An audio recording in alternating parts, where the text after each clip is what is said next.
Hello amazing learners, welcome to our theory master channel. और आज हम ये सेकंड वीडियो है हमारी 25 वीडियो होनी है टोटल। और ये सेकंड वीडियो है जिसमें हम 40 यानी 41 से लेकर 80 तक के पूरे क्वेश्चन करेंगे जो हमारे प्रीवियस ईयर टीजीटी पीजीटी और नेट में पूछे गए थे। वो सारे ही क्वेश्चन मैंने यहाँ पे कंसीडर करे हैं इस 1000 वाले क्वेश्चन बैंक के अंदर।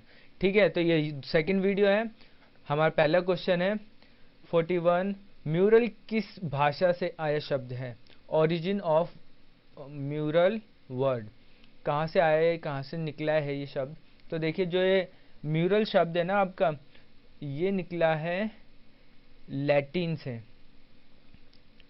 लैटिन भाषा का शब्द है। और इसका मतलब होता है वॉल, है ना। म्यूरल लीस से निकला है ये, आईएस लगता है। तो म्यूरलिस का मतलब होता है वॉल, ठीक है, दीवार। दीवार पे जो चित्र होते हैं उसे भित्ति चित्र भी कहते हैं, और इंग्लिश में म्यूरल। ठीक है, तो ये हमारा फर्स्ट क्वेश्चन हो गया। सेकंड क्वेश्चन है, देखिए क्वेश्चन नंबर 42 है हमारे सामने। सीतनवासल बाग तथा माता नेचरी गुफाओं में क्या समानताएं हैं? अब हमें ना समानता बताने कि इन दोनों में क्या समानताएं हैं, यानी बाघ माता नेचरी में क्या क्या समानता है। सीतनवासल, ये 3 गुफाएं हैं और तीनों अलग अलग लोकेशन पे हैं। जैसे ये सीतनवासल तमिलनाडु में सीतनवासल हो गई, बाघ हमारी एमपी में हो गई, और ये तो इन तीनों गुफा में ना क्या सिमिलैरिटी वो बताना है। What is the similarity between Sittanavasal Bagh and माता नेचुरी केव? तो तीनों में क्या सिमिलैरिटी है? तीनों में वॉल पेंटिंग्स बनी हुई है, यानी भित्ति चित्र। इसलिए एक सिमिलैरिटी ये है, और दूसरी तो यही है कि भारत के अंदर है। ठीक है, नेक्स्ट क्वेश्चन पे चलते हैं। क्वेश्चन नंबर 43 हमारे सामने। जियोतो किसके लिए प्रसिद्ध है? जियोतो फेमस फॉर, आपको पता होगा ये बरॉक काल का आर्टिस्ट है जियोतो, और बड़ा ही फेमस है। इसने यानी पेंटिंग भी करता था, और स्कल्प यानी आर्किटेक्चर के लिए भी ये फेमस है। ठीक है, आर्किटेक्चर और पेंटिंग। और पेंटिंग में ये क्या करता था? वॉल पेंटिंग, इसलिए यहाँ पे इसका नाम है। वॉल पेंटिंग में जैसे फ्रेस्को कहा जाता है, फ्रेस्को या म्यूरल पेंटिंग, जैसे ऊपर शब्द भी यूज़ किया था म्यूरल, तो ये फ्रेस्को पेंटिंग के लिए ज़्यादा जाना जाता है जियोतो। और हाँ, एक और चीज़ बता दो, जियोतो एक इटालियन आर्टिस्ट है, जैसे माइकल एंजेलो था। ठीक है, इटली से है ये। क्वेश्चन नंबर 44 है हमारे सामने। मानव गुफा किस प्रकार के रंगों का प्रयोग करते थे? देखिए, जो मानव थे ना, वो गुफा चित्र के लिए किस प्रकार का रंग यूज कर, which type of colour use inside cave painting? आपको पता है, यानी लास्ट वीडियोस में भी मैंने बताया होगा कि जब मानव था वो जहाँ पे अवेलेबल मटेरियल था उसी को यूज़ करता था और अपनी केव पेंटिंग पूरी करता था। तो जो उसके अवेलेबल कलर थे, देखिए एक रेड कलर का पिगमेंट होता है जिसे गेरू मिट्टी कहते हैं। ठीक है, गेरू मिट्टी, ये मिट्टी वाले फॉर्म में होता है, मतलब मिनरल खनिज रंगों में। ठीक है, तो इसमें गेरू रंग आराम से, यानी मिट्टी आराम से मिल जाती थी। उसे गोंद या जानवरों की चर्बी के साथ मिलाकर वो पेंट किया करते थे। और काला रंग मैंने बताया था, जैसे जानवरों की हड्डी को जलाकर उसको काला रंग प्राप्त करते थे और पेंट करते थे। सफ़ेद कलर, सफ़ेद खड़िया मिट्टी। ठीक है, तो ये ज़्यादातर मिनरल्स कलर यूज़ करते थे। नेक्स्ट क्वेश्चन है हमारा, क्वेश्चन नंबर 45 है। एलोरा की 32 नंबर की गुफा किस नाम से जानी जाती है? देखिए, एलोरा बहुत बड़ा टॉपिक है अपने आप में। हम क्वेश्चन के थ्रू उसे ज़्यादा से ज़्यादा डीप की ओर लेके चलेंगे। ठीक है, आपको क्वेश्चन नंबर 45 इंग्लिश में बोल देता हूँ। केव number 32 in Ellora famous for. देखिए, एलोरा में टोटल केव है हमारी 34। ठीक है, और इसका पूरा आधा मतलब 17 केव हिंदू धर्म पे आधारित है, और 12 गुफाएं बुद्ध धर्म पर आधारित है, और लास्ट की जो 5 गुफाएं हैं वो जैन धर्म पर आधारित है। तो ये इन तीनों के मिश्रण से हमारी एलोरा की केव कंप्लीट होती है। ठीक है, तो ये जो 32 नंबर की गुफा आती है ना, ये आती है हमारी जैन गुफाओं के अंदर, जो ग्रुप है जो लास्ट में आती है। तो इसी के अंदर पूछी गई कि क्या कहा जाता है 32 नंबर की गुफा को? देखिए, 32 नंबर की गुफा ना फेमस है, जिसे कहा जाता है इंद्र की सभा। ठीक है, जैनिज्म में भी थोड़ा सा इंद्र वाला कॉन्सेप्ट है, मैं आगे वाली वीडियो में बताऊंगा। तो ये हमारी जो 32 नंबर की गुफा है वो जैन धर्म की यानी है, और इंद्र सभा कही जाती है। ठीक है, यहाँ पे लिख देता हूँ, इंद्र सभा। इंग्लिश में भी इंद्र कोर्ट कह सकते हो, दरबार सभा, कुछ भी। ठीक है, नेक्स्ट क्वेश्चन पे चलते हैं। क्वेश्चन नंबर 46 है हमारे सामने। वैरुल नाम से कौन सी गुफा जानी जाती है? ठीक है, तो विच केव आर नोन फॉर वैरुल। जैसे आप अजंता एलोरा में घूमोगे ना, तो ये महाराष्ट्र में ही पड़ती है। तो महाराष्ट्र में ना एक स्थानीय नाम भी निकाल देते हैं लोग, और फेमस तो आपको पता ही होता है, एक फेमस जो नाम होता है दूर दूर तक। तो जो एलोरा की गुफा है ना, उसको एलापुर भी कहते हैं और वैरुल भी कहते हैं। ठीक है, तो इन्हीं नामों से ये थोड़े से ज़्यादा फेमस होता है, और लोकल जो लोग होते हैं वो थोड़ा सा वैरुल और एलापुर ऐसे शब्द यूज़ करते हैं। ठीक है, नेक्स्ट क्वेश्चन पे चलते हैं। क्वेश्चन नंबर 47 है हमारे सामने। एलोरा का प्रसिद्ध कैलाश मंदिर किसने बनवाया? देखिए, बहुत इंपॉर्टेंट क्वेश्चन है, और ज़्यादातर टीजीटी पीजीटी नेट के एग्ज़ाम में ये क्वेश्चन देखा जाता है ज़्यादातर। मतलब बहुत सारे आए हुए थे, मैंने कई सारे क्वेश्चन पेपर देखे ना, तो ये वाला क्वेश्चन ज़्यादा आया होता है, मतलब हर जगह। तो एलोरा का प्रसिद्ध कैलाश मंदिर किसने बनवाया? Ellora famous temple Kailashnath made by which king? देखिए, जो मैंने बताया अभी आपको, एलोरा का जो पूरा गुफा का स्ट्रक्चर है, 34 गुफाएं हैं, और 17 इसमें जो 17 गुफाएं ना, वो बीच में है। ठीक है, स्टार्टिंग में बुद्ध की गुफाएं 12, ठीक है, बौद्ध धर्म से रिलेटेड है जो 12 गुफाएं। बीच में आती है हमारी हिंदू धर्म की गुफा, और ये लास्ट में आती है जैनिज्म की गुफा। अब जो ये बीच में आती है ना हिंदुइज्म, इसके अंदर आती है 16 नंबर की गुफा, जिसको कहते हैं हम कैलाशनाथ टेम्पल। ठीक है, वो बड़ी ही सुंदर बना रखी, तो बहुत ही सुंदर। मतलब अगर औरंगजेब ना होता इस धरती पर, तो ताजमहल कुछ भी नहीं था। मतलब इतना सुंदर बनाया था ये कैलाशनाथ टेम्पल। और इसकी जो आर्किटेक्चर स्टाइल था ना, वो ऊपर से खोद के बनाया था, कोई इमेज नहीं कर सकता। 4 मंजिल का बना हुआ है ये कैलाशनाथ मंदिर। और मतलब इतना, यानी एक तो खुशी भी होती है, और साथ में थोड़ा सा वो भी लगता है कि ऐसा क्यों हुआ, औरंगजेब जैसे यानी लोग क्यों पैदा हुए इस धरती पे। तो चलिए, वो तो रहेगा। एलोरा का कैलाशनाथ किस शासक ने बनाया, हम उस पे आते हैं। तो कृष्ण फर्स्ट कह सकते हो आप, प्रथम, इसने बनवाया था कैलाशनाथ मंदिर को, जिसका समय था हमारा 757 से लेकर 783 के बीच माना जाता है, लिखा हुआ है कई सारे ग्रंथों में। ठीक है, तो ये वाला टाइम पीरियड है। राजा कौन है? कृष्ण प्रथम। और ये राजा आते हैं हमारे राष्ट्रकूट, जो राजवंश चल रहा है उसमें। ठीक है, राष्ट्रकूट में यहाँ पे लिख देता हूँ आपको। चलिए, नेक्स्ट क्वेश्चन पे चलते हैं। क्वेश्चन नंबर 48 है हमारा। एलोरा प्रसिद्ध है, एलोरा इज फेमस फॉर। देखिए, जैसा मैंने बताया कि एलोरा बहुत सुंदर है। अगर आप उसके यानी कैलाशनाथ मंदिर में जाओगे ना, तब मूर्तियों में देखने को मिलेगा उसकी सुंदरता। जैन मंदिर बने हुए जो लास्ट में, उसमें तो इतनी प्यारी बारीक नक्काशी मूर्तियाँ, इतने सुंदर बने हुए हैं। मतलब उसकी जो मूर्तियाँ है, वो स्ट्रक्चर है, आर्किटेक्चर बहुत ही कीमती है। मतलब अगर उसे डिस्ट्रॉय ना किया जाता, मतलब आधा डिस्ट्रॉय हुआ है, अभी भी जिंदा है वो। और जैसे कि मैंने बताया, कैलाशनाथ मंदिर के आप दीवारों पे देखोगे ना, तो रिलीफ्स बने हुए हैं, महाभारत रामायण पूरी की पूरी, यानी जैसे स्टोरी बोर्ड होती थी वहाँ पे, यानी स्टोरी बोर्ड की हुई है रिलीफ में। तो बहुत ही सुंदर। तो ये सबसे ज़्यादा फेमस हमारे मूर्ति के लिए जो स्कल्पचर होते हैं, और स्कल्पचर के साथ हमारा जो आर्किटेक्चर है, वास्तुकला, उसके लिए बहुत फेमस है हमारा एलोरा का टेम्पल। एलोरा टेम्पल भी कह सकते हो, केव्स भी कह सकते हो। ठीक है, और एलोरा की गुफाएं थी जो जैसे मैंने बताया था लास्ट वीडियो में, कि हमारे भारत में जैसे साउथ की तरफ आते हैं तो द्रविड़ शैली, और नॉर्थ की तरफ जाते हैं मतलब ऊपर की तरफ, उत्तर की तरफ, और दक्षिण की तरफ हमारा द्रविड़ शैली, उत्तर की तरफ नागर शैली। तो हमारा जो एलोरा के ये केव्स बनी है ना, तो ये द्रविड़ स्टाइल में बनी है, द्रविड़ आर्किटेक्चर में।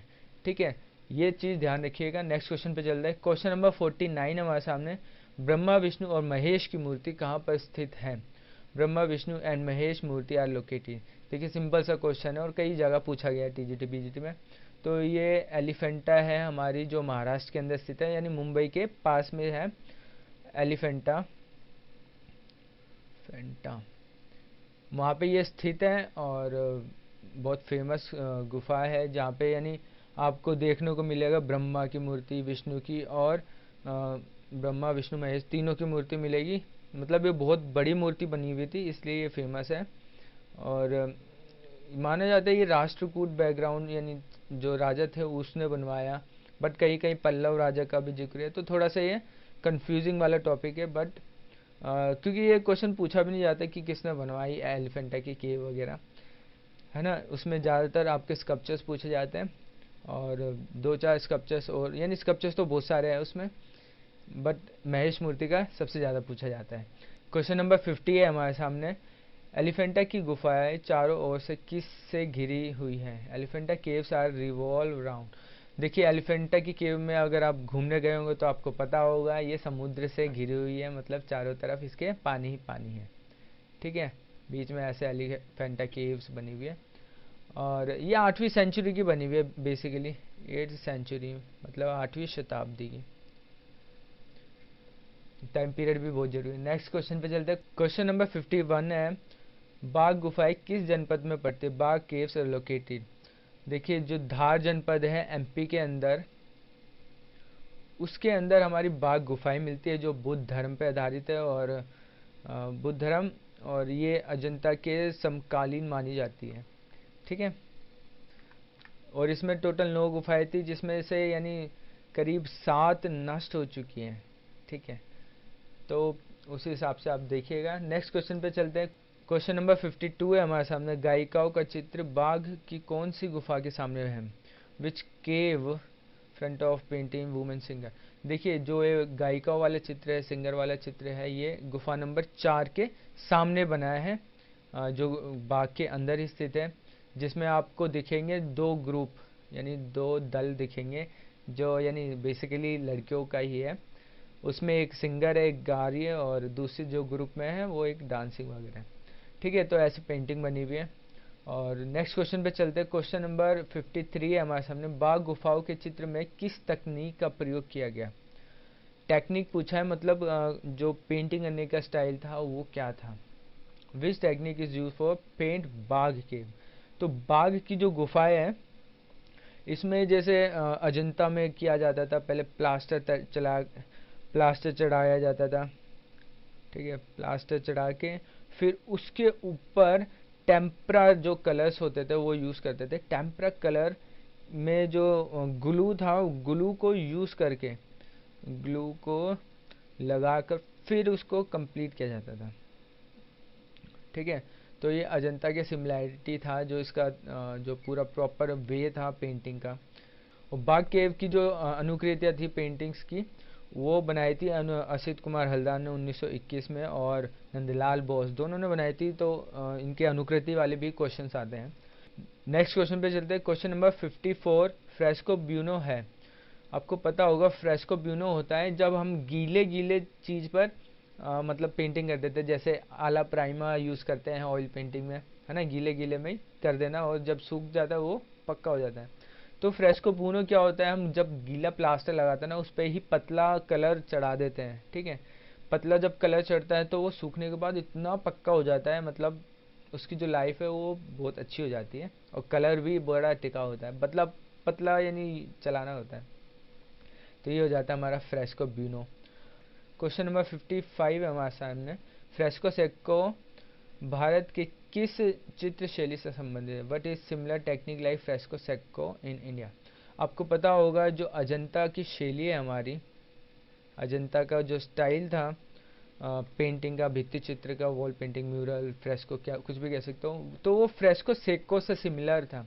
मतलब यानी दीवार को सूखने के बाद, फ्रेस्को ब्यूनो में हम दीवार को वेट ऑन वेट प्रोसेस रखते हैं। ठीक है, मतलब गीले पर गीला गीला कलर चढ़ा दिया। बट फ्रेस्को सेक्को में हम क्या करते हैं, हमारा जो प्लास्टर होता है वो सूख जाता है, देन हम उसमें जो कलर्स होते हैं वो अप्लाई करते हैं उस पर। मतलब हमें जो वॉल का सरफेस है वो सूखा मिलता है फ्रेस्को सेक्को में। सेक्को मतलब सूखा। ठीक है, तो ये हमारी अजंता की जो शैली थी उससे सिमिलर थी।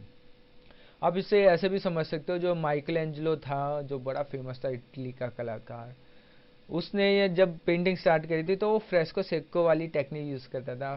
तो माइकल एंजेलो का एक जो हमारा है लास्ट जजमेंट, ये वाली पेंटिंग देखना, ये भी फ्रेस्को सेक्को में बनी हुई है। ठीक है, लास्ट जजमेंट। नेक्स्ट क्वेश्चन पे चलते हैं अपने। क्वेश्चन नंबर 56 है हमारे सामने। जोगीमारा की गुफा किस पहाड़ी पर स्थित है? Where Jogimara caves located. आपको पता होगा ये जो जोगीमारा की केव है ये पहले एमपी में थी, बट छत्तीसगढ़ के अलग होने के बाद ये छत्तीसगढ़ में आ गई। और छत्तीसगढ़ में भी जो हमारा रामगढ़ आता है, रामगढ़ की पहाड़ियों पर ये स्थित है। ठीक है, रामगढ़ की पहाड़ियों पर। नेक्स्ट क्वेश्चन पे चलते हैं। क्वेश्चन नंबर 57 है हमारे सामने। जोगीमारा के चित्र किस पृष्ठभूमि पर बने हैं? Surface of Jogimara wall painting. देखिए जो वॉल पेंटिंग होती है वो वॉल पे ही होती है, पर जो ये जोगीमारा की गुफा है वो थोड़े से यानी जो गुफा वाला स्ट्रक्चर होता है उसके अंदर बनी है। ठीक है, तो जिसका हम स्टोन्स भी कह सकते हैं, मतलब जो पुराने स्टोन्स होते हैं, या गुफा या शिला कैसे, यानी जो जिस क्वेश्चन से मैंने उठाया था टीजीटी वाला था ये, तो उसमें ऑप्शन में ये शिला था, मतलब वही पहाड़ी वाली जो बड़ी बड़ी चट्टानें होती हैं जिसको शिला कहा जाता है। तो ये था ऑप्शन में, यानी आंसर सही। ठीक है, नेक्स्ट क्वेश्चन पे चलते हैं। क्वेश्चन नंबर 58 हमारे सामने। जोगीमारा गुफा की लंबाई क्या है? What is length of Jogimara? देखिए जोगीमारा की केव ना काफ़ी छोटी मानी जाती है, मतलब 10 तो उसकी लंबाई है इस क्वेश्चन का आंसर। अगर उसकी चौड़ाई और ऊंचाई देखें तो वो 6x6। ये पूरा हमारा हो गया उसका, ये प्रॉपर उसकी मेजरमेंट है, मतलब उसकी लंबाई 10 है, ऊंचाई 6 इंच 6 फुट, और चौड़ाई भी 6 फुट, मतलब छोटा ही कमरा है। और वहाँ पे ये जोगीमारा की केव्स यानी उसकी जो हाइट्स लंबाई यहाँ पे मेंशन कर दी मैंने, आपको समझने में ज़्यादा आसानी रहेगी। और जो इसके चित्र है ना वो सांची और बरहूत से मिलते जुलते हैं। सांची और आपका बरहूत, ये जो दो स्तूप बने थे, बरहूत, ये दोनों स्तूपों के जो चित्र है ना इससे मिलते जुलते हैं जोगीमारा से। और जो डॉक्टर ब्लैक है, डॉक्टर ब्लैक इसको 3rd सेंचुरी बीसी का मानते हैं। 3rd सेंचुरी बीसी मतलब 3री शताब्दी ईसा पूर्व। ठीक है, बीसी का मतलब ईसा पूर्व। तो यहाँ पे क्लियर है, इसका टाइम पीरियड भी इतना पुराना माना जाता है ये। और देख लिया आपने, लेंथ भी मैंने यहाँ पे डिस्कस कर दी। क्वेश्चन नंबर नेक्स्ट चलते हैं। 59 हमारे सामने। अजंता से पहले किस गुफा में भित्ति चित्रण हुआ? अजंता से पहले किस गुफा में भित्ति चित्रण हुआ, मतलब टाइम पीरियड पे जाएंगे तो अजंता की जो टाइम पीरियड है 2री शताब्दी ईसा पूर्व से लेकर 7वीं शताब्दी तक का। ठीक है, और ये हमारी आती है 3री शताब्दी ईसा पूर्व, मतलब अजंता से पहले किसके भित्ति चित्र होंगे? हमारे जोगीमारा के। ठीक है, ये चीज़ बड़ा यानी क्वेश्चन में देखा गया मैंने, क्योंकि अजंता से पहले भी भित्ति चित्र मतलब वॉल पेंटिंग को कहाँ पर हुए, तो वो जोगीमारा है। क्वेश्चन नंबर 60 है हमारे सामने। अजंता की भित्ति चित्रकारी में सतह कैसे तैयार की गई? How plane surface made for painting in Ajanta. Ajanta की जो वॉल थी उसको प्रिपेयर कैसे किया जाता है, क्या एलिमेंट यूज़ किए जाते थे? देखिए जो गाय का गोबर होता था उस समय, देखिए ये सब चलता था, गाय का गोबर प्लस जो चावल की भूसी होती है ना, चावल का जो कवर होता है, अपन थाली में आने से पहले चावल एक चीज़ से कवर होता है, उसे भूसी कहते हैं। ठीक है, तो चावल की भूसी, गाय का गोबर के साथ गोंद मिलाया जाता था थोड़ा सा, और बहुत सारी चीज़ें, मतलब सफ़ेद या चूना या खड़िया मिट्टी, दोनों में से एक मिलाया जाता था। यहाँ पे लिख देता हूँ खड़िया। और बिल्कुल बारीक गारा, जो बारीक होता है ना बजरी का गारा, वो गारा लिख देता हूँ। तो इन सब को तैयार करके प्लास्टर मतलब तैयार किया जाता था। ठीक है, फिर अलसी के पानी से उसको यानी तराई की जाती थी, मतलब हल्का सा गीला करके, यानी 1-2 दिन गीला रखा जाता था उसी पानी से। और फिर सूखने के बाद जो अच्छा सा सरफेस बन जाता ना, उस पर पेंटिंग करो तो मतलब रिटेन रहता था, उसकी लाइफ बहुत अच्छी रहती थी। इसलिए बहुत अच्छे तरीके से एक एक चीज़ को किया जाता था अजंता में, बहुत प्यारे से। ठीक है, नेक्स्ट क्वेश्चन पे चलते हैं। क्वेश्चन नंबर 61 है हमारे सामने। एलोरा से अजंता की दूरी, distance between Ellora to Ajanta. अगर आप गए होंगे तो आपको पता होगा कि कई यानी टाइम लग जाता है, 3 से 4 घंटे तो कुछ भी नहीं है, जिससे ज़्यादा लगते हैं। तो उस हिसाब से अगर आप गूगल भी करोगे ना तो 104 किलोमीटर का डिस्टेंस है इन दोनों के बीच में। ठीक है, अजंता से एलोरा। पड़ते महाराष्ट्र के अंदर ही है, पर ये औरंगाबाद में और एलोरा में मतलब अलग अलग है। ठीक है, तो क्वेश्चन नंबर 62 पे चलते हैं। अजंता में पूर्ण चित्रित गुफाएं कितनी मिलती है? How many caves are painted in Ajanta? देखिए, जो केव पेंटिंग मिलती है उन केव का मैं नंबर बता देता हूँ सीधा आपको। 1, 2 केव नंबर है, ध्यान रखना, 9, 10 और 16, 17। ये वो केव नंबर है जिसपे हमें चित्र अभी मिल सकते हैं, यानी हम देख सकते हैं। तो ये टोटल हमारी हो जाती है कितनी? 6 गुफाएं जो रिसेंट में हमें गुफा के चित्र प्राप्त होते हैं। और इन 6 गुफाओं में ही मतलब क्वेश्चन जो एग्जामिनर है क्वेश्चन पूछता है इन 6 गुफाओं में से, क्योंकि इसके अलावा कोई पूछता है तो वो तो डिस्ट्रॉय हो चुकी है, उसके मतलब पूछने का मतलब ही नहीं है। मैं एक क्वेश्चन की बात करता हूँ। यानी 1 नंबर गुफा में उसका चित्र है और 26 नंबर वाली गुफा में उसकी मूर्ति है। मार पर बुद्ध की विजय। ठीक है, क्वेश्चन नंबर 63 है, अजंता के चित्रकारों ने पीला रंग कहाँ से प्राप्त किया?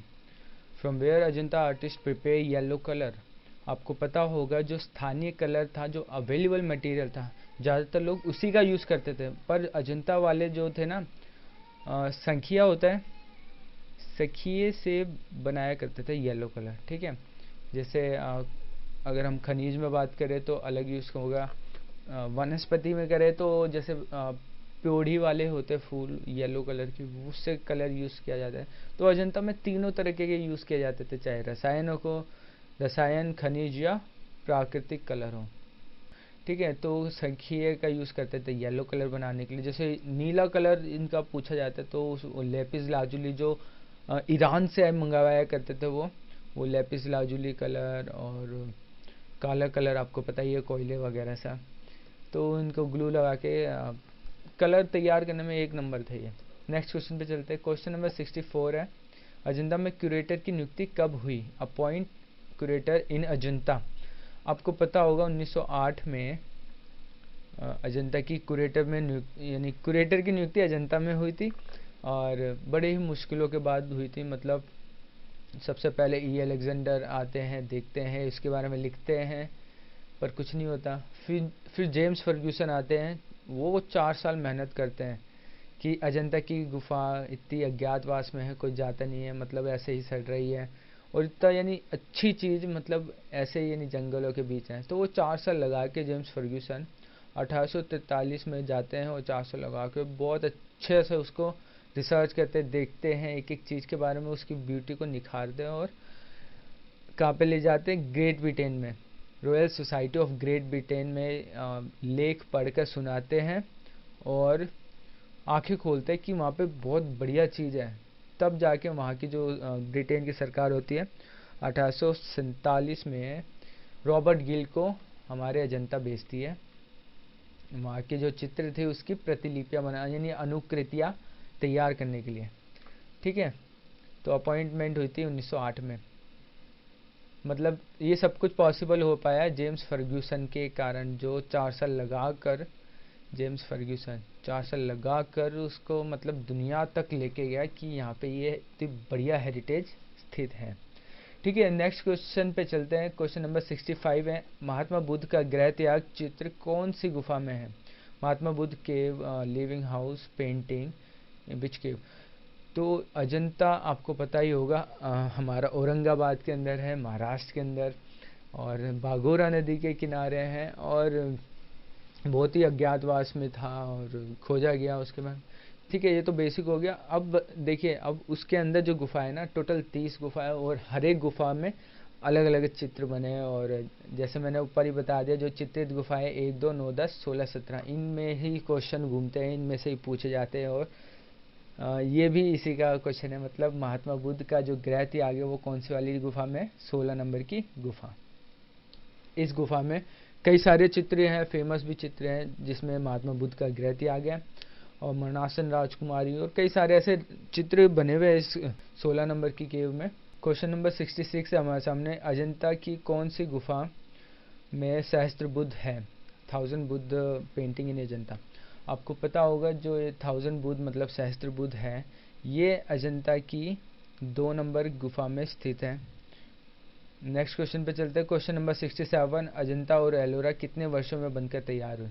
अगर हम अजंता एलोरा दोनों का कैलकुलेट करें तो तीसरी से थर्ड सेंचुरी BC से 7th की तो आ जाती है हमारी अजंता की, और इसकी आ जाती है हमारी 6 से 1000 AD। ठीक है, तो अगर इन दोनों को टोटल करें अच्छे से तो हमारा 11,000 अराउंड अप्रोक्सीमेटली 11,000 साल का समय लगा दोनों को बनने में, अजंता और एलोरा। ठीक है, नेक्स्ट क्वेश्चन पे चलते हैं। क्वेश्चन नंबर 68 है हमारे सामने, अजंता भित्ति चित्र की रचना किस राजवंश में हुई? Which kingdom start painting in Ajanta? देखिए, जो वकाटक थे, वकाटक शासक और चालुक्य, इन दो का हमें अच्छे से मिलता है वर्णन वगैरह, जो भी जो अजंता से एकदम रिलेटेड डायरेक्ट कॉन्टेक्ट। ठीक है, वकाटक और चालुक्य। नेक्स्ट क्वेश्चन पे चलते हैं। क्वेश्चन नंबर 69 है हमारे सामने, अजंता की भित्ति चित्र की अनुकृति सर्वप्रथम किसने बनाई?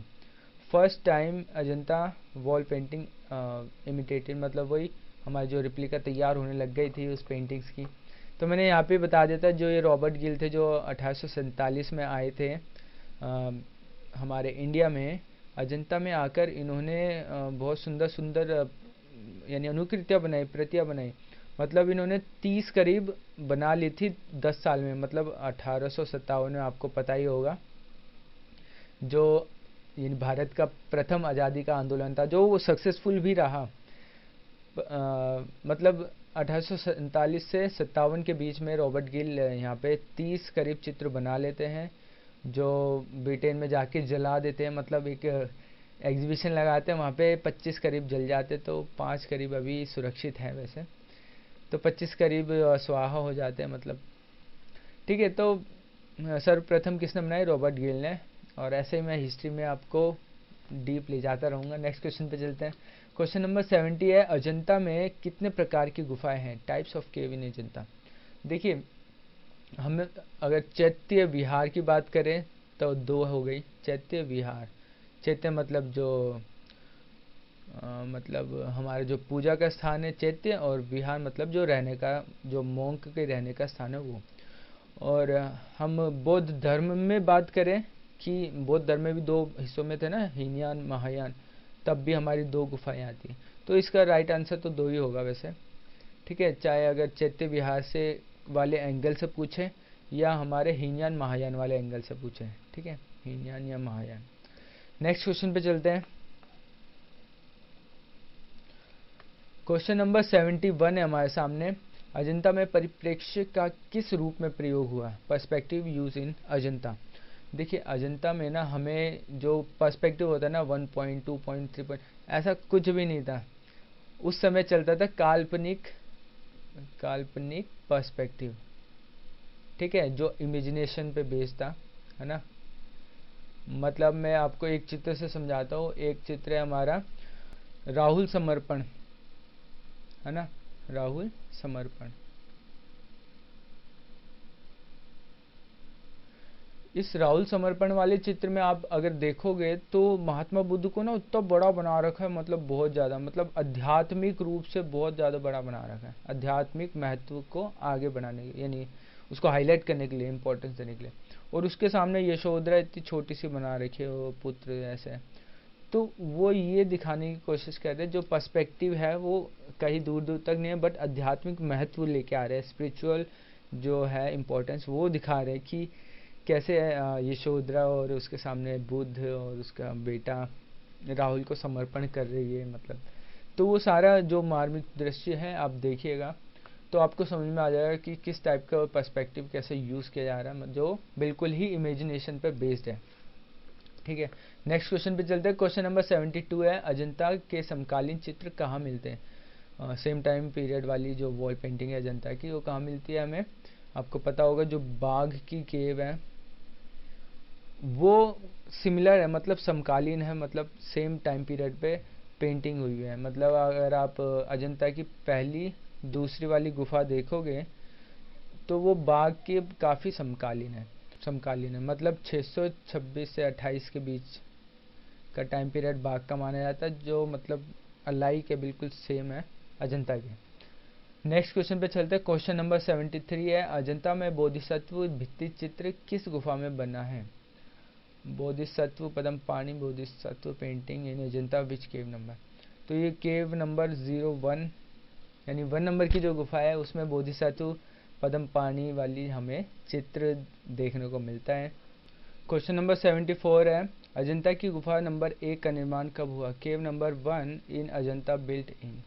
देखिए जो 1 नंबर की गुफा है ना वो बन के तैयार हुई हमारी 500 से 628 ईस्वी के बीच में, मतलब एडी। ठीक है, ये भी एडी है। ये हमारे 1 नंबर की गुफा इसमें बनी। और अगर हम 16-17 की जो गुफाएं हैं उसकी बात करें तो ये बनी थी 350 से 500 एडी। ठीक है, हमारी सबसे पुरानी गुफा हमारी आएगी 9-10 की, जो है 200 ईसा पूर्व, मतलब 200 बीसी से लेकर 300 एडी तक।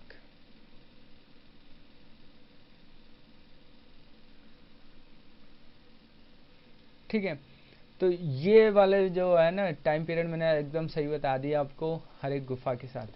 1-2 नंबर मिलेगी हमें 500 से 628 एडी के बीच, 16-17 वाली मिलेगी 350 से 500 एडी के बीच, और 9-10 वाली जो गुफाएं हैं वो बनी है 220 से लेकर 300 एडी के बीच।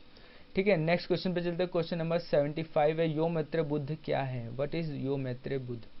देखिए यो मैत्र बुद्ध एक शब्द है, जैसे संस्कृत में होता है तमसोमा ज्योतिर्मर्ग वगैरह वगैरह, वैसे यो मैत्र बुद्ध एक पाली शब्द का है जिसका मतलब होता है भविष्य में अवतरित होने वाले बुद्ध। ठीक है, जिसे अजीत भी कहा गया है। ठीक है, और ये वाला क्वेश्चन पीजीटी में पूछा गया था, डीएसएसबी वाले में, तो आप ध्यान रखिएगा ये सारी चीज़ें। नेक्स्ट क्वेश्चन पे चलते हैं। क्वेश्चन नंबर 76 है, अजंता में कितनी गुफाएं हैं? How many caves are there in Ajanta? मैंने बताया बागोरी नदी के किनारे जब देखी गई अजंता की गुफाएं तो स्टार्टिंग में 29 थी, है ना, 29 देखी गई, फिर थोड़ा सा और देखा गया तो जाके 14 गुफा और 15 गुफा के बीच में हमें एक और नई गुफा मिली जिसे नाम दिया गया 15A। ठीक है, 15A वाली जो गुफा है ना इसको मिलाकर हो जाती है हमारी पूरी 30 गुफा। ठीक है, टोटल हमारी 30 हो जाती है। कुछ क्वेश्चन में अगर आपको 30 ना दे रखी हो तो 29 पे लगाइएगा, अगर 29 ना दे रखी हो तो 30, अगर दोनों दे रखी है तो 30 बिल्कुल करेक्ट आंसर होगा। नेक्स्ट क्वेश्चन पे चलते हैं। क्वेश्चन नंबर 77 है, अजंता में चित्रित माता पुत्र किस गुफा में चित्रित है? Mother and child painting in Ajanta which cave? माता पुत्र का चित्र बना है हमारी 17 नंबर की गुफा में, जिसमें सबसे ज़्यादा चित्र मिलते हैं। नेक्स्ट क्वेश्चन पे चलते हैं। क्वेश्चन नंबर 78 है, हमें ना अब मिलान करने कौन सी गुफा नंबर में कौन सा चित्र है। ठीक है, तो माता पुत्र का जैसा मैंने अभी पहले बता दिया 17 नंबर की केव में है।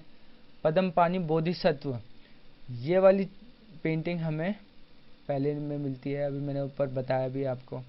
और सुनहरे मृग का उपदेश, तो ये है हमारे सेकंड में। और हमारी लास्ट है छदंत जातक, ये 10वीं नंबर की गुफा में हमें मिलती है। तो ये सारे मैंने लगा दिए हैं कि छदंत जातक 10 नंबर की गुफा में, माता पुत्र का चित्र 17 नंबर की गुफा में, पद्मपाणि बोधिसत्व हमारी 1 नंबर की गुफा में, और सुनहरे मृग का उपदेश सेकंड नंबर की गुफा में। देखिए ये 4 इम्पोर्टेंट चित्र हैं क्योंकि पूछे जाते हैं टीजीटी पीजीटी में बहुत ज़्यादा, तो ध्यान रखिएगा, इसको बिल्कुल लगा लीजिएगा डबल टिक। नेक्स्ट क्वेश्चन पे चलते हैं। क्वेश्चन नंबर 79 है, अजंता का मुख्य विषय क्या था? What is main subject of Ajanta? आपको पता है ये बुद्ध के ऊपर बनी एक केव है, तो बुद्ध ही मेन सब्जेक्ट होगा। उसकी जातकास, उसकी कथाएं, उसके द्वारा यानी लोगों को कैसे शिक्षा दी जाए, कैसे सही गलत और बहुत सारी चीज़ें, मध्यम मार्ग, बहुत सारी जो टीचिंग्स थी वो पेंटिंग्स के माध्यम से, गुफाओं के माध्यम से, स्कल्पचर्स, इन सब के माध्यम के द्वारा, मतलब बुद्ध धर्म को सेंटर में रखकर सारी शिक्षाएं दी जाती थी। तो हमारा मेन सब्जेक्ट भी बुद्ध के अराउंड ही रहेगा। ठीक है, नेक्स्ट क्वेश्चन है क्वेश्चन नंबर 80, वीडियो का लास्ट क्वेश्चन है, अजंता में कितनी जातक कथाएं चित्रित हैं? How many Jatakas are painted in Ajanta? तो ये टोटल जातकास है यानी 547, 547 जातक कथाएं हैं। और जातक कथाएं वो होती है जो बुद्ध के यानी पुनर्जन्म से लेकर यानी पूरी बुद्ध पर आधारित होती है, चाहे उसका पुनर्जन्म हो, कैसे भी हो, उसकी टीचिंग्स वीचिंग सब जातकास में है। और कई सारी स्टोरी है जिसमें कभी वो हाथी बनता है, कभी हंस बनता है, और बहुत सारे यानी रूप में आता है, जैसे नाग के रूप में भी आता है। तो अलग अलग रूप में आके अलग अलग टीचिंग्स देते हैं। तो ये सारी ना यानी बुद्ध की जातकास है, जातक कथाएं। ठीक है, तो ये हमारे पूरे 80 क्वेश्चन थे। अगर वीडियो अच्छी लगी तो लाइक करना ना भूले, सब्सक्राइब करें चैनल को और शेयर करें अपने दोस्तों के साथ। और मिलते हैं अपनी नेक्स्ट वीडियो में। और ऐसे ही पूरी टोटल 25 वीडियो बनानी है, जिसमें मेरा पूरा 1000 का जो क्वेश्चन बैंक है वो तैयार हो जाएगा, जिससे आपको बहुत ज़्यादा हेल्प मिलने वाली है। ठीक है, तो ज़्यादा से ज़्यादा सपोर्ट कीजिए। चलिए, thanks for watching this video. मिलते हैं नेक्स्ट वीडियो में।